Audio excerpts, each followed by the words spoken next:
কাছে খবর আসছে যে আমাদের এলাকায় এক মহিলা আছে যিনি পতিতা পেশায়, যার পেশা হলো পতিতা পেশা। কি পতিতা বুঝেন? আর বাংলাম না, ঠিক না? তো বুজুর্গ বলতেছে পতিতা পেশা। হ্যাঁ।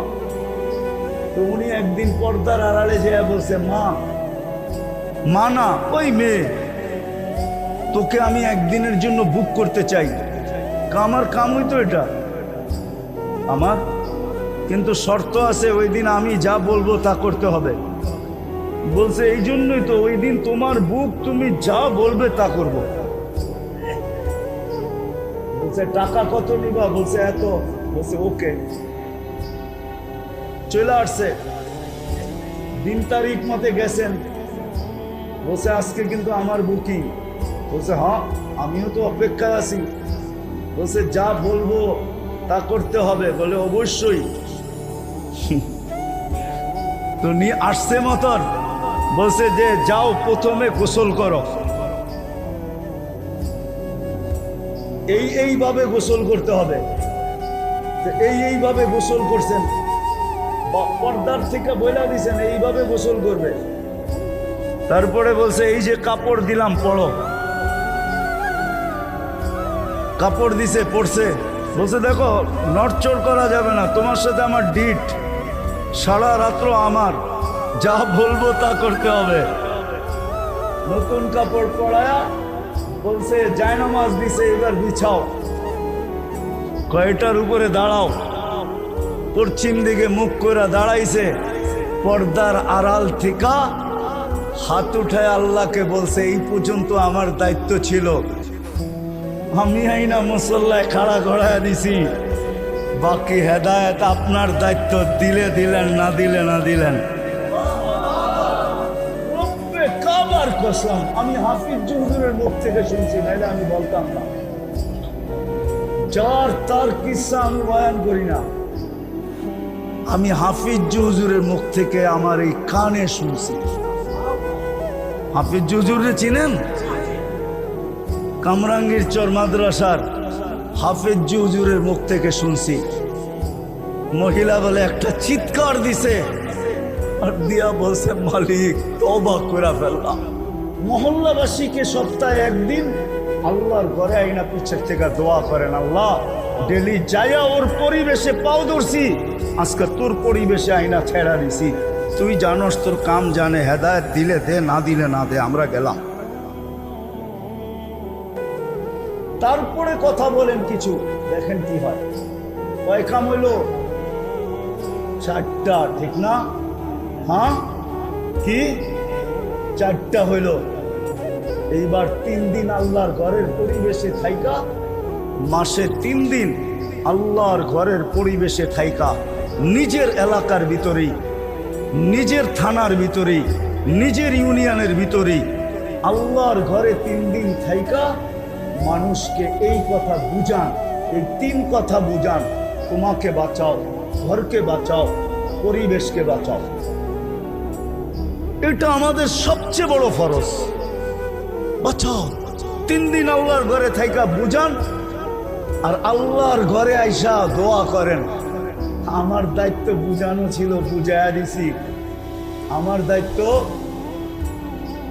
দায়িত্ব বুঝানো ছিল, বুঝাইয়া দিছি, কিন্তু বাকিটা আমার দায়িত্ব না। বাকিটা কি? হেদায়েত দেওয়া, দিলে গাইথা দেওয়া, বুঝায়া দেওয়া, চলায়া দেওয়া আপনার দায়িত্ব। এই দোয়া করেন, পারবেন? হ্যাঁ, বুঝাইতে পারলাম? একটা পরিবেশ তৈরি হবে, করেন। এই মহল্লা আলাদেরকে বলতেছি, করেন। আমার কথা মাইনা করেন। মা বোনদেরকে বলেন ঘরে ঘরে করতে। প্রত্যেক আকেল বালেক পুরুষ নারীর উপরে এই 3টা দায়িত্ব জরুরি। নিজেকে বাঁচানো, ঘরকে বাঁচানো, পরিবেশকে বাঁচানো। এই জন্য আসেন, শেষ জায়গায় চলে আসছি, আর কথা বাড়ায় লাভ নাই। অল্পতেই যথেষ্ট। আসেন এই মহল্লার যারা আছি, মাধবদীর যারা আছে, এই মহল্লার নাওয়ান আপনারা সবাই মাধবদীর তো। আজকের থেকে দায়িত্ব নেন যে আমি আমাকে জাহান্নাম থেকে বাঁচাবো, পরিবারকে বাঁচাবো, আমার মাধবদীকে বাঁচাবো। এটার জন্য যতটুকু করতে হয়, যেইভাবে করতে হয় ওইভাবে করেন।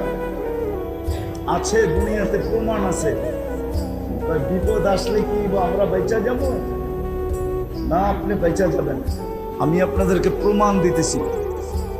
প্রথম সুনামি যখন আসে তা আমি 3.5 মাস পরে ইন্দোনেশিয়া গেছি। তখনও উদ্ধার অভিযান চলতেছিল। আর আমি 8.5 ঘন্টার ফ্লাইট ছিল আমার। আমি জাকার্তা পড়ছি, 350 কিলোমিটার আমি এই 2 চোখে দেখছি। একটা বাড়িও দাঁড়ানো ছিল না,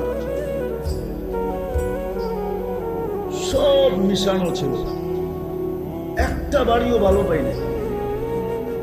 কিন্তু 350 কিলোমিটার ভিতরে একটা মসজিদও একটা সুতার দাগ পড়ে নাই, একটা মসজিদও কিছু হয় নাই। চলেন আরেকটা উদাহরণ দেই। আজ থেকে 10-12 বছর হবে, 2009 কি 10 হবে। তুর্কিতে একটা ভূমিকম্প আসছিল, একটা শহর ধসে গেছিল। আরে তুর্কিতে না, ইটালিতে একটা শহর ধসে গেছিল। ওই শহরে আমি গেছিলাম। ওই শহরে একটা মসজিদ ছিল, ওই মসজিদে আমি বয়ান করছি। পুরা শহর ধসে গেছে, কিন্তু ওই মসজিদ কিচ্ছু হয় নাই। আপনারা যদি শুরু করেন তাহলে বিপদ আইলে আল্লাহ বাঁচায় দিবে। বিপদ আসলে কি করবে? বাঁচায় দিবে। আমি এতটুক আপনাদেরকে বলবো, আমি 3 চিল্লা বলবো না, আমি এটা অভ্যস্ত না।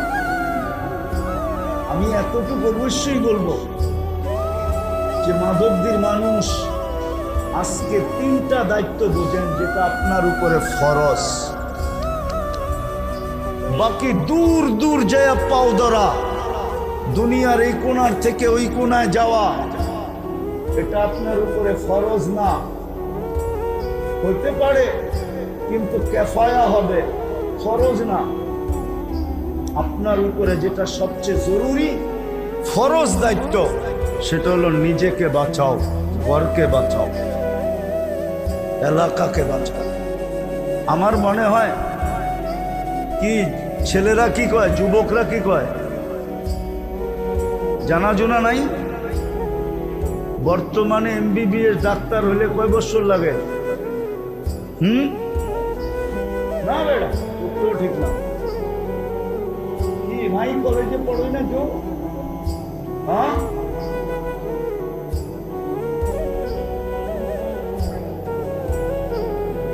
MBBS শুধু ডাক্তারিটা করতে।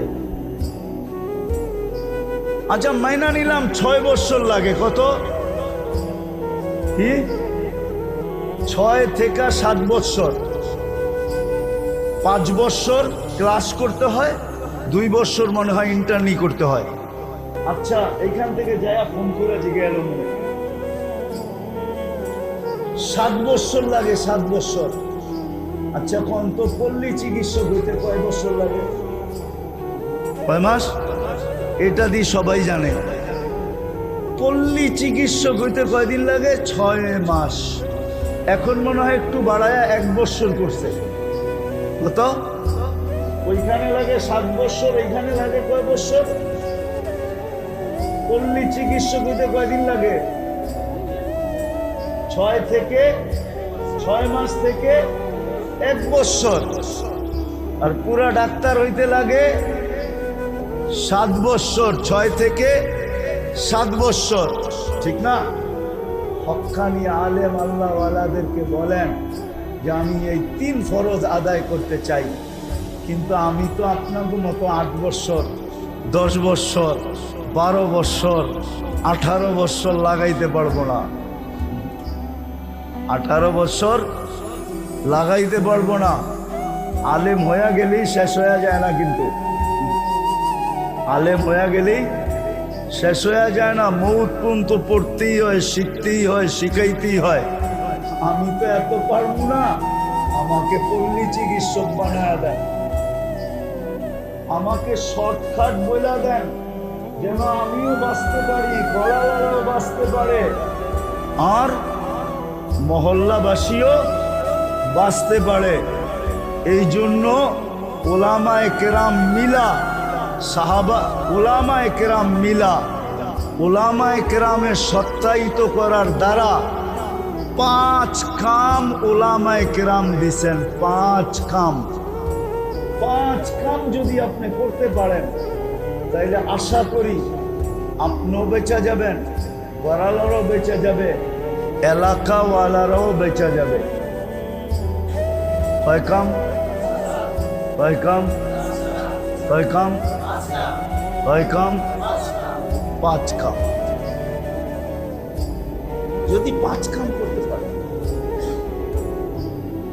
কি কঠিন? সহজ। 5 কাম যদি আপনি করতে পারেন মন প্রাণ দিয়া, তাইলে হয়ে যাবে। তিনোটা হয়ে যাবে, তিনোটা হয়ে যাবে। তিনো দায়িত্ব আদায় হয়ে যাবে, তিনো দায়িত্ব আদায় হয়ে যাবে। 5 কাম যদি করতে পারেন, ডেলি মসজিদে বসে ভাবেন, 2 মিনিট সবাই বসে ভাবেন যে আমাদের মহল্লার কে আসে মসজিদে, কে আসে না। এটার নাম মশওয়ারা। ভাবেন, যারা আসে না ওদের লিস্টি করেন। তারপরে আমি 2.5 ঘন্টা বলবো না, ডেলি 10 মিনিটের জন্য বাইরে যান, যায়া ঘরে যায়া ওদের হাতে পায়ে ধরেন। কয় কাম হয়ে গেল? কয় কাম? 2 কাম হয়ে গেল, ঠিক না? মসজিদে যারা আসে ওদেরকেও ফাজাইল শুনান, আর ঘরে যাইও ফাজাইলি তালিম কইরা সবার হাতে পায়ে দইরা তৈয়ার করেন, দিনদার বানান। কয় কাম হয়ে গেল? কয়টা হইলো?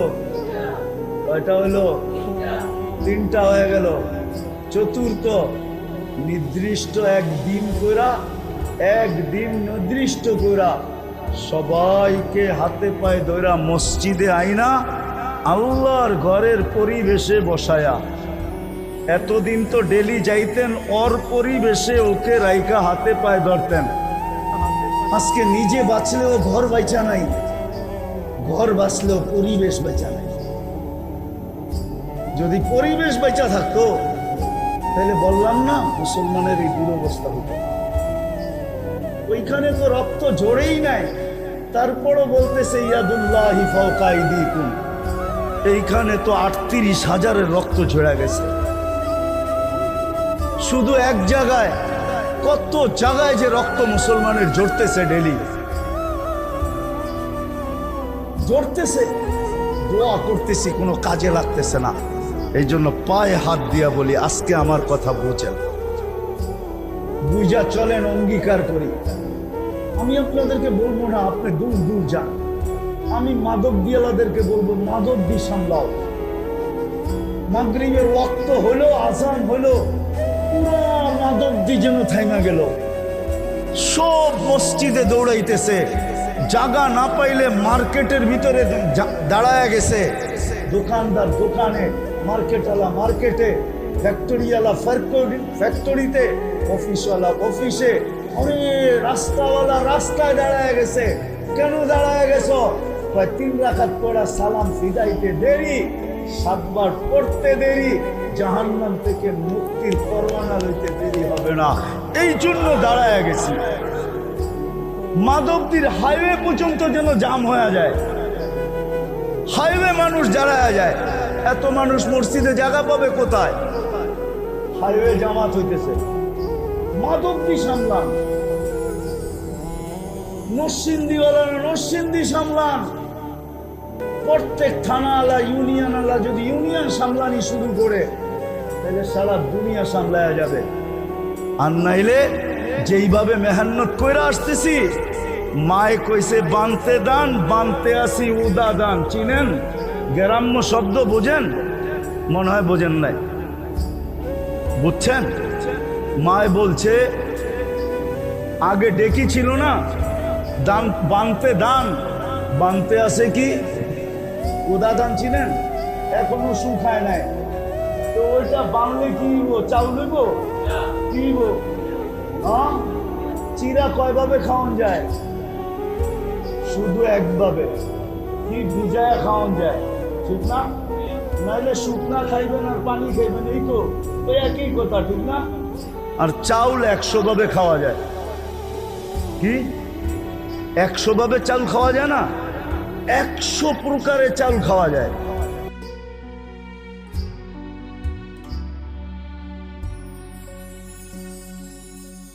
আসসালামু আলাইকুম, সকলকে এই ভিডিওটা শোনার জন্য ধন্যবাদ।